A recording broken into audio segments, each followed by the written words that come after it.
भागवत जी में एक प्रसंग है जहाँ भगवान ने रुक्मणी को गुस्सा दिलाने का खूब प्रयास किया।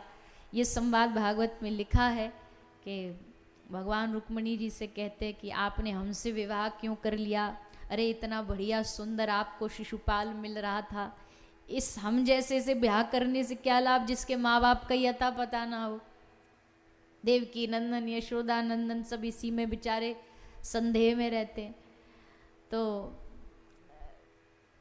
रुक्मणी जी ने फिर बड़ा सुंदर भाव व्यक्त किया है, तो ऐसा भी एक प्रसंग आगे है।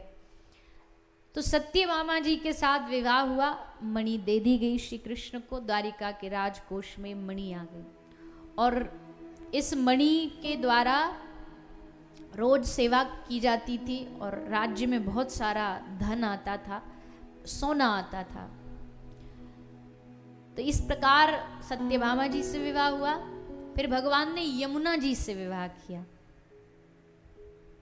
कालिंदी मैया से विवाह किया। एक भगवान की रानी है मित्रविंदा। मित्रविंदा का स्वयंवर हो रहा था, तो मित्रविंदा का जो भाई है वो कृष्ण से बहुत चिढ़ता था। मित्रविंदा के पिता वो भी कृष्ण से बहुत चिढ़ते थे। तो स्वयंवर हुआ तो भाई ने समझाया, देखो स्वयंवर होगा, सब लोग आएंगे, दुर्योधन भी आएगा, तुम दुर्योधन को वर चुनना। वो चाहता था दुर्योधन से विवाह हो जाए तो हमारी थोड़ी हस्तिनापुर से अच्छी जान पहचान हो, तो राजनीतिक लाभ होगा।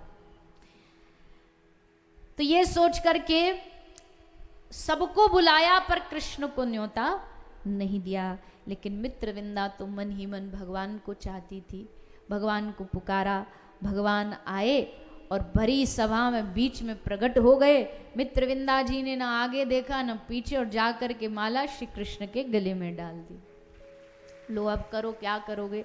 भाई भ्रकुटी चढ़ाने लगा, पिताजी की भ्रकुटी चढ़ गई, तो भगवान ने सोचा मामला गर्म हो गया, भागो यहाँ से। सो मित्रविंदा को पकड़ के ठाकुर जी हरण करके ले गए। भगवान के सब ब्याह बड़े विचित्र विचित्र हुए, मतलब ऐसे ब्याह हुए सुबह तक, ब्याह शादी के 1 घंटा पहले तक भी नहीं पता था कि आज शादी होगी और शाम को बहू घर आ गई। ऐसे ठाकुर जी ने विवाह किए, मित्रविंदा के साथ विवाह किया। फिर नग्न जीती सत्या, बैलों को नाथ करके इनके साथ भगवान ने विवाह किया। फिर भगवान ने भद्रा जी को अपना पटरानी बनाया और 8वीं भगवान की रानी का नाम है लक्ष्मणा जी। तो इनके साथ भगवान विवाह करते हैं। 16,100 जो रानी है, नरकासुर की कैद थी, बंद थी कारागार में, सोच रही है कौन आएगा हमें यहाँ बचाने।